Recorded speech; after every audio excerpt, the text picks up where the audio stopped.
So today here we've got Everett Hindley on the Zoom meeting here. We're going to do a short little get to know your MLA interview here, and it's the first that I'm doing on here, and I'm very happy Everett's my first because I very much respect Everett. So with that being said, let's get right down to it. So tell me about yourself, your family, your interests, that kind of thing, Everett.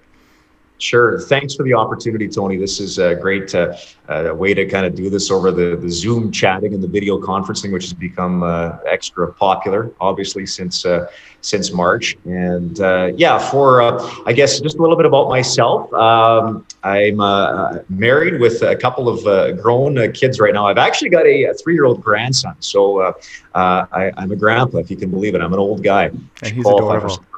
Or something, right? Hey? But yeah, and so that's kind of family life. I do have a 5-month-old Irish Wolfhound puppy right now, and so that's kind of fills up the life as well between that and the grandson taking care of things on weekends when he comes to visit. So yeah, that's kind of the family life as it is right now. My wife and I have been married. Now I'm going to be embarrassed if I don't get this right. Since 2007, we were married back then, and dated a little bit before that. And that's the same year we got married. Is that right? Well, here's the thing, and this is actually my wife's doing.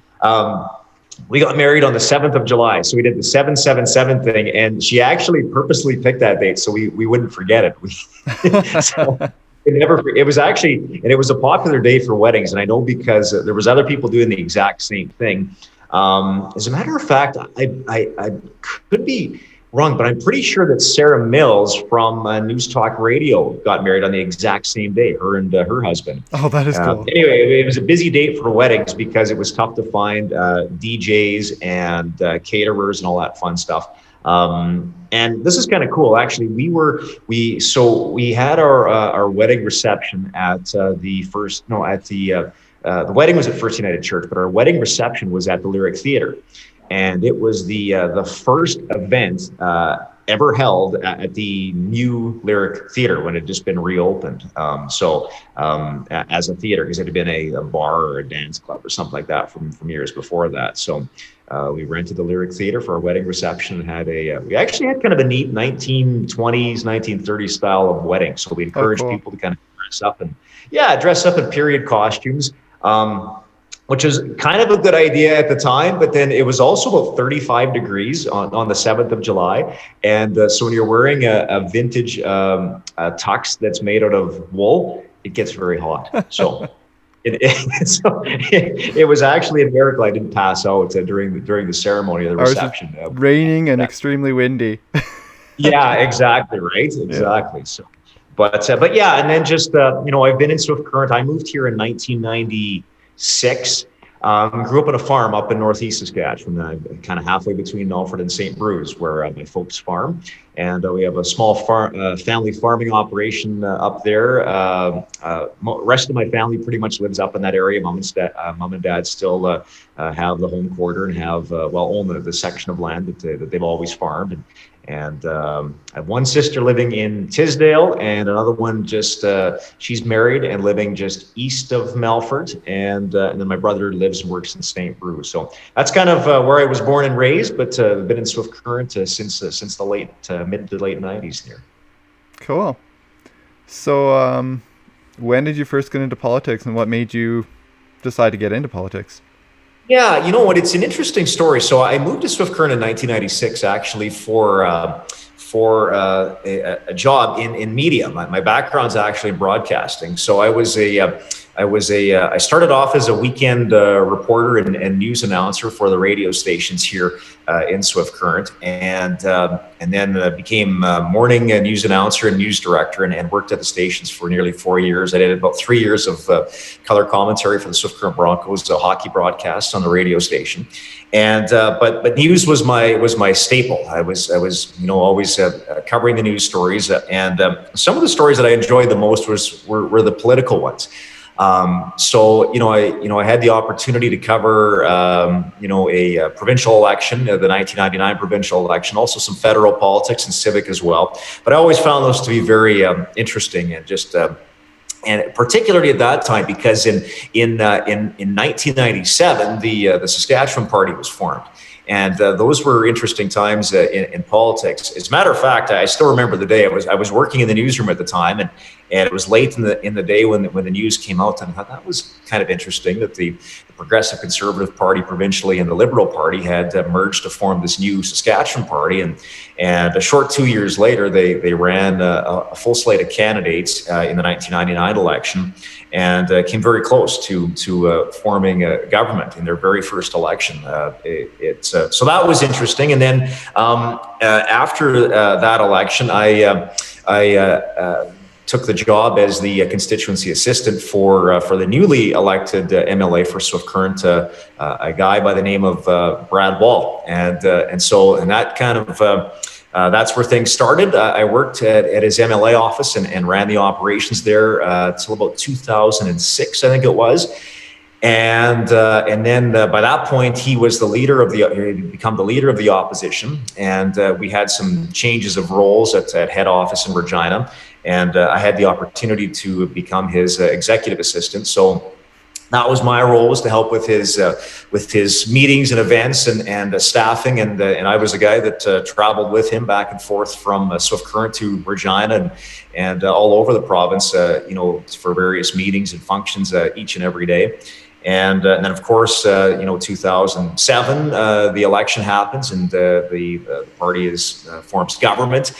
And he, of course, becomes a premier. So things get quite a bit busier then for him and for me as well. I retained my job as his executive assistant, and did that until he retired in January of 2018. So I was pretty fortunate to have the opportunity to serve with him for the entire time he was elected, and learn a lot about politics from all sides of it, from being a staffer to a rookie MLA in an opposition party, to being his EA in opposition, then in government, and having the opportunity to be part of some international trade missions when he was in government. And anyway, so that's kind of where it started. And then upon his retirement, I sought the nomination for the Saskatchewan Party in a really tightly contested nomination between myself and another fellow who was also working for the government, and was successful there. And then, of course, ran in the by-election in March of 2018. And all of a sudden, 2 years have flown by as the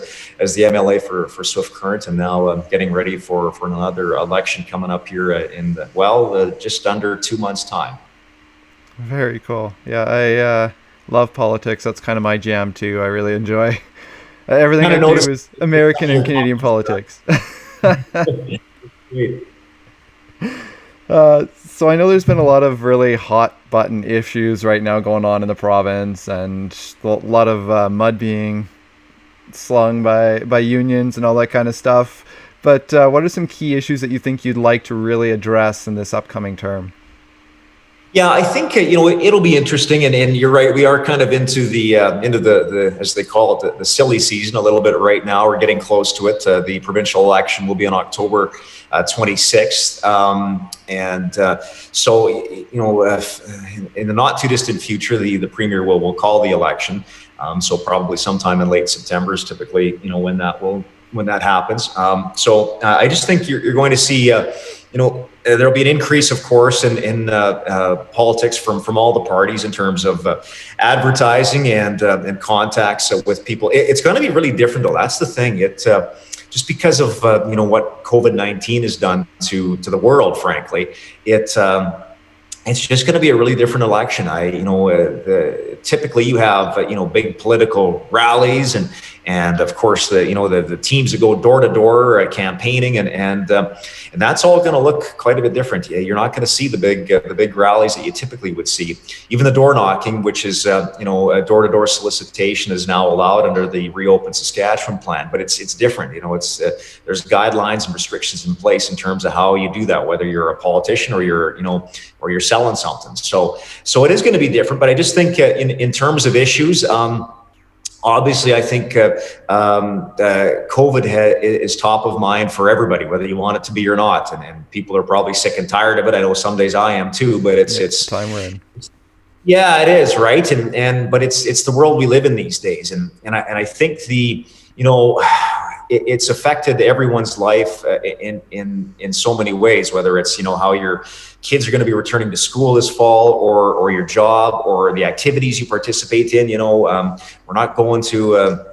We won't be going to Swift Current Bronco games anytime soon. Hopefully by early December that will be up and running. But there's no Saskatchewan Rough Rider football games taking place this summer. I don't remember the last time I was at a music concert. Those sorts of things.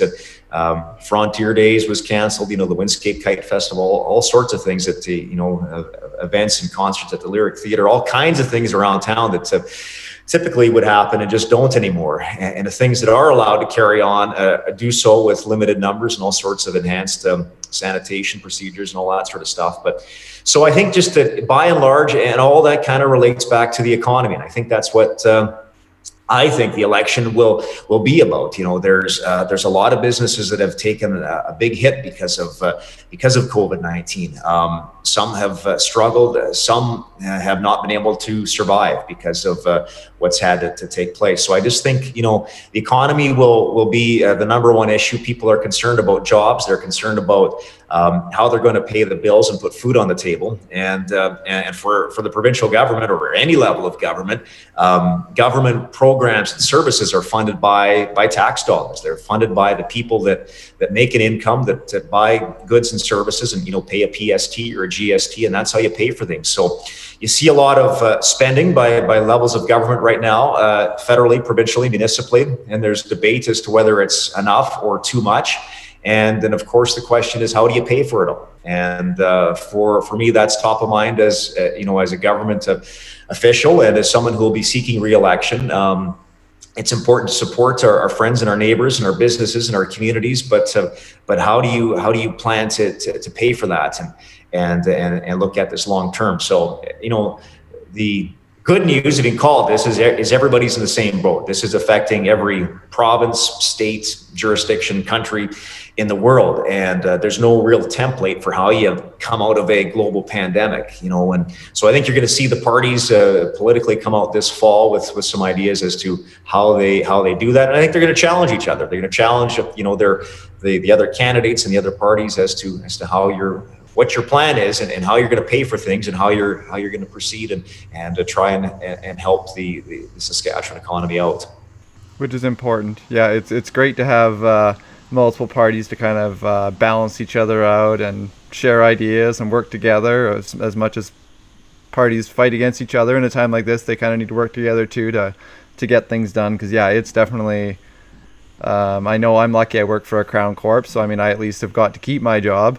But even our profits have been cut in half, as you well know, in terms of what we usually see to bring in for the province. And so it's like if big Crown Corp is getting hit that hard, I can only imagine small businesses and restaurants and all that kind of thing.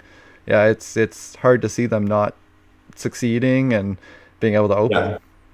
Yeah, for sure. And I'm not sure, when this is going to, when you're going to publish this and post this, but later today, the finance minister will come out with the first quarter financial update, which is obviously later than it normally is, because typically we would have, passed a budget and introduced it in the third week of March and then passed it before April 1st. But because of, COVID, everything's backed up a bit here. So the provincial budget actually wasn't formally introduced and passed until late June. But yeah, so later today there will be an update from the province's finance minister as to where things stand financially here in the first quarter.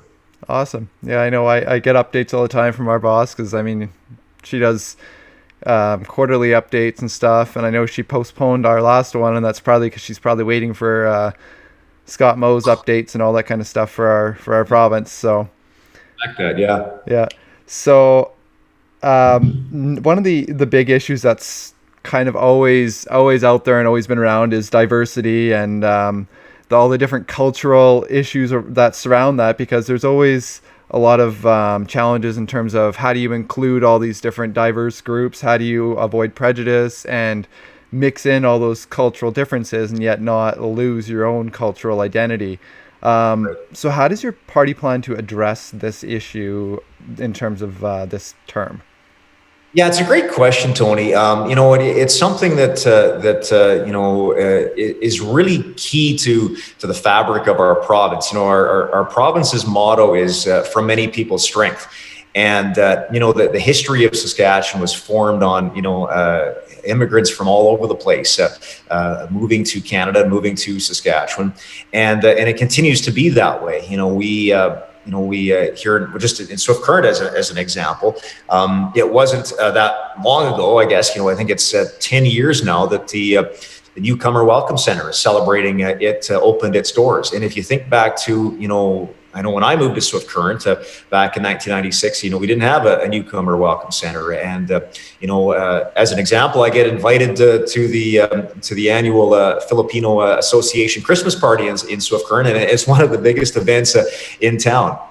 And you didn't see that, a couple of decades ago. And there's other groups that have moved to our community and are contributing to our society, both economically and culturally as well. Whether it's the East Indian community, and I've mentioned the Filipinos, and so many others. And it's important for us to to all kind of work together. And I think it makes our province stronger. The other part of that too is our relations with the First Nations in Saskatchewan, and the role they play. And we have a great an example here in our community of the folks that own and operate the Living Sky Casino, and they're great community partners that support numerous charities and businesses around town, and the same goes for everyone else. So I think that's just going to be an important part for our province. It's no secret, but we as a political party and as a government, we strive for growth. We strive for growth in our population and in our economy, because that's how if you increase your tax base, you can afford to pay for the services and infrastructure that people count on from their government. And of the hundreds of thousands, there's nearly 170,000 more people in Saskatchewan now than there was a decade or so ago. A large portion of that comes from newcomers, and it's amazing to see how much not just Saskatchewan has changed, but our province has changed, and I definitely think for the better. And here in our community in Swift Current, those people play a valuable role. And I think that as long as we continue to work with each other and learn from each other, I think that's a big part of it. You can always learn from other cultures, and kind of it helps you out, I think, in a way there as well. So I'm pretty excited about it. It's a really positive thing that we have here in our community, and frankly, Swift Current can be a leader across the province in that regard. Yeah, I come from a Métis, British Columbia Métis background myself. I didn't actually know that until about a month back, and found out my aunt was actually applying for a Métis card, and I'm like, hey, wait, what? Messaged my mom, and she's like, oh yeah, you're 1/8 Native. I'm just like, I had no idea, but really cool. Right, and it totally changes your perspective sometimes too. So, but it's a pretty proud moment when you can learn more about your ancestors and where you've come from. And I think history, and culture and all that. I think it's incredible to just learn about other people's ways. And I mean, I had an East Indian employee when I was managing a furniture store in town here, and I still communicate with him. It was really interesting learning about India from him, and when he left for a couple months to go to attend his sister's wedding there, and learned that his parents own a big plantation in India there, and getting to meet them when they came here was really, really cool. And it's just been interesting to see his growth too, as he's learned our culture, and then my getting to actually learn about his. And he was so proud when I asked him, I'm like, can we see videos of your experiences in India? And he's like, oh yeah, this is India, and showing us all this stuff. It was really, really interesting, and I love seeing that. And the Filipinos in town here, there's a couple that I'm good friends with, and they actually a bunch of them used to work for my wife back when she ran a hotel in town here, and just phenomenal just to learn that. And just it's awesome to see that diversity creeping further and further into our communities, and just it's fascinating. I love anything cultural and social and all that kind of stuff. As you know, I like to talk. So one of the things that I would kind of be interested in learning about with the Sask Party is how do you plan to encourage that diversity and that growth in in the province here, and handle that situation? Yeah, it's a great question, Tony. I think we do it through a number of options here in terms of, like I said, just engaging with the various communities around the province. I know, for example, our MLAs all across Saskatchewan. This goes for all political parties. Are regularly engaged with attending various cultural events. For example, just as an example, this is a year ago now. It's hard to believe, but I had the opportunity to speak on behalf of the provincial government at, I think it was the first annual, and I'm going to get the name wrong, but it was hosted in Regina, but it was basically a business awards event for the Filipino Saskatchewan provincial Filipino business community, and I was really honored to have the opportunity to bring greetings on behalf of the provincial government, because here was an example and a great cross section of people from across the province who have come to this new country and to this new land, and they've become entrepreneurs. Not only have they taken jobs, for example, in the retail and service sector, but some of the immigrants have started their own jobs, or started their own businesses, I should say, quite successfully. So we're able to, as a government, we try to provide assistance through a variety of programs that way in terms of support.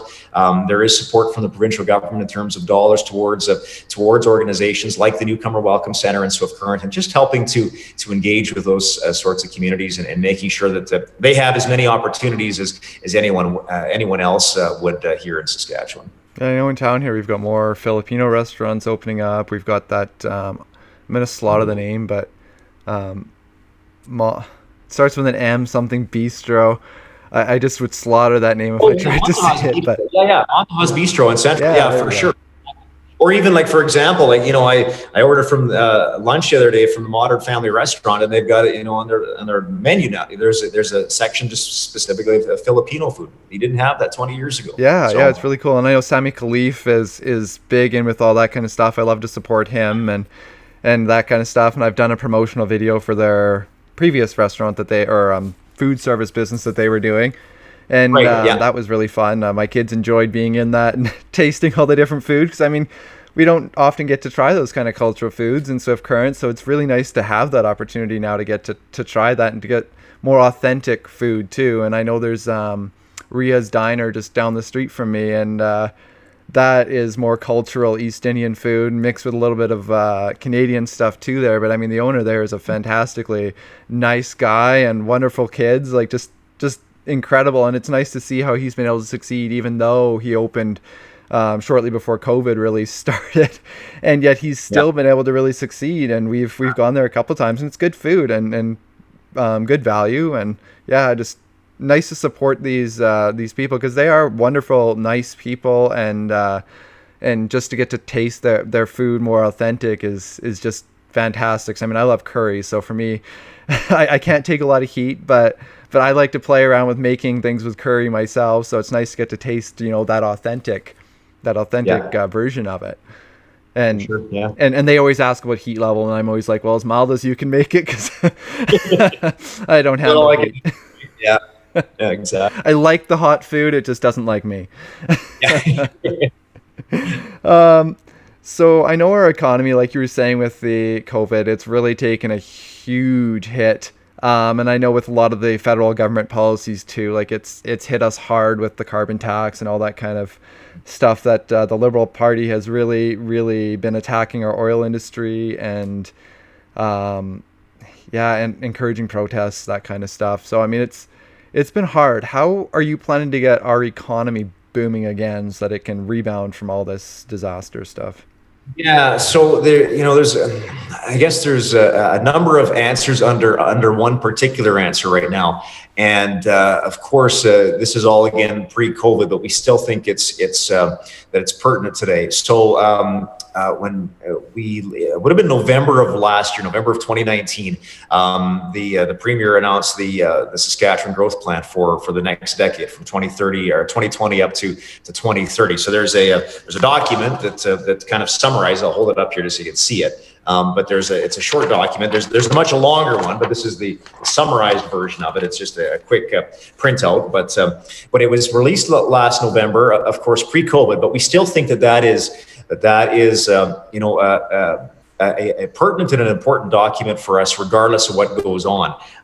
In the particular document, it talks about 30 goals for 30 leading up to 2030, and there's also in there 20 actions for the 2020s. But just as an example, I'll just read off a few of these, and if people want to go into it, they can go to the government website, Saskatchewan.ca. The full thing is there, both the executive summary, but also the most detailed one as well. But just these are some on his Facebook page too.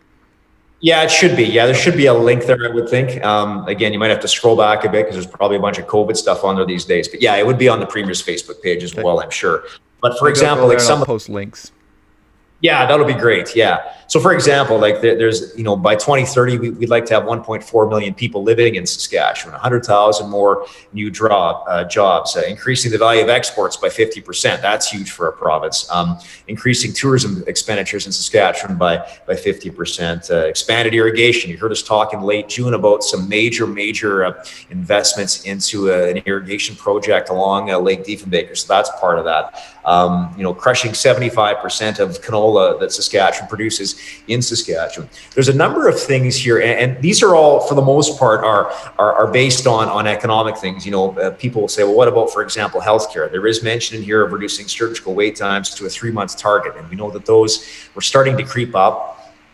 Back earlier in the last year or so, and there was a government cash injection earlier this winter to help with that. But things have obviously, and I'm hearing about it as an MLA, surgical wait times are creeping up even more because of the surgeries that were canceled and put off because of COVID when things were shut down. Anyway, just to go back to the growth plan, we think that's how it's important to have a roadmap and some goals for us as a government, for us, for as a province as well. You want to have targets and you try to achieve all of them. It might not be possible to get all these targets, and especially now, given what's happened worldwide. But we just think, in addition to having these targets, we're pretty well positioned as a province. We were so before, but even more so now, I think, as a province in terms of what we can do and what we can offer the world. You've heard the Premier, I'm sure, talk about the 3 F's that Saskatchewan has to offer: food, fuel, and fertilizer. And more so now, more than ever, people are looking for security, whether it's food security or energy security. And Saskatchewan is pretty well positioned. We export anywhere from 60 to 70% of everything we produce in this province. And that is a big key part of our economy. But if you look through the document, you'll see there's more and more talk about us being responsible for value added here in Saskatchewan. So doing more of our own value added, whether it's in agriculture or processing in the manufacturing end of things. We just think it's more important to do more of that here. Yes, we're going to continue to ship out raw materials to other countries as they require. But it's important, I think, that we in addition to that, we do more value added here in Saskatchewan, because that creates more jobs. So again, I think the growth plan to 2030 document is still a very relevant and important document for us to have, and will serve as a bit of a North Star for the government going forward. And it's, like I said, some ambitious targets and some ambitious goals there, but ones that we think are achievable and will help to kind of pull us through what we're dealing with right now. Yeah, that sounds great, because I mean, yeah, I know it's been really tough. A friend of mine I know was just talking to, she was just saying her son in the oil field, he was back at work briefly, but now they're out of work again, and because the oil industry is basically shut right down, and I know that's been hitting us hard, and farmers, I know they've been really struggling. Yeah, on the oil and gas side, it was kind of a double whammy for them, right? Because back in February, they had the big price war taking place between the Russians and the Saudis, right? And that kind of drove things down to, where oil was basically at zero, right? And if not, and below, as a matter of fact. Then all of a sudden, COVID hit. Then you shut down all of the travel. Basically, there's nobody flying on planes anymore. Nobody driving cars because everybody's supposed to stay home.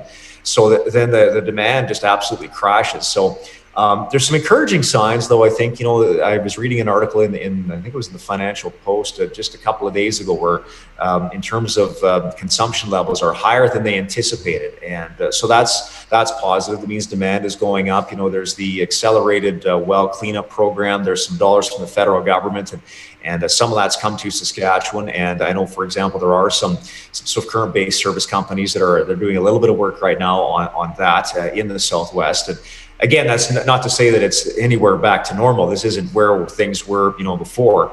But it is, and again, on that particular issue, on the oil and gas sector, we just think, we are still very adamant that this sector has an important role to play.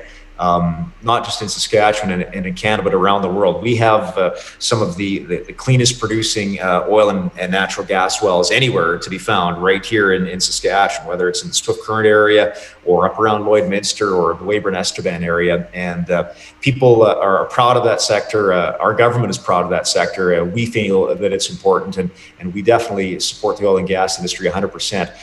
So, and it's important for our entire economy that particular sector comes back.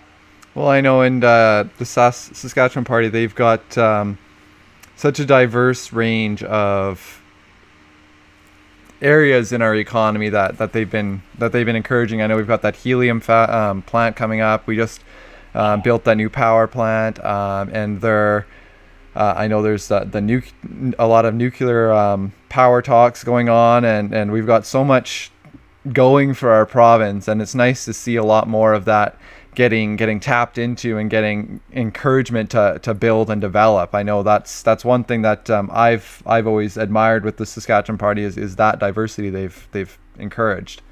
Yeah, and diversity is key, in diversifying the economy. It's kind of like the old, not having too many of your eggs in one basket sort of thing.